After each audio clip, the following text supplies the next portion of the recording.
And here's the horses and the sheep eating some grain.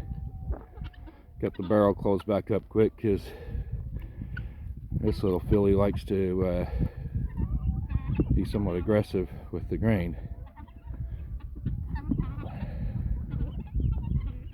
And Mama Mare's not so aggressive. She shares a little better. This little butt's trying to kick everybody out of it, aren't you? Huh? What you doing? You being aggressive with your grain?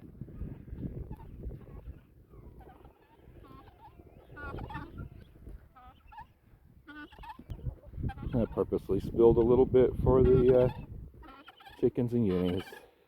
Just a little bit.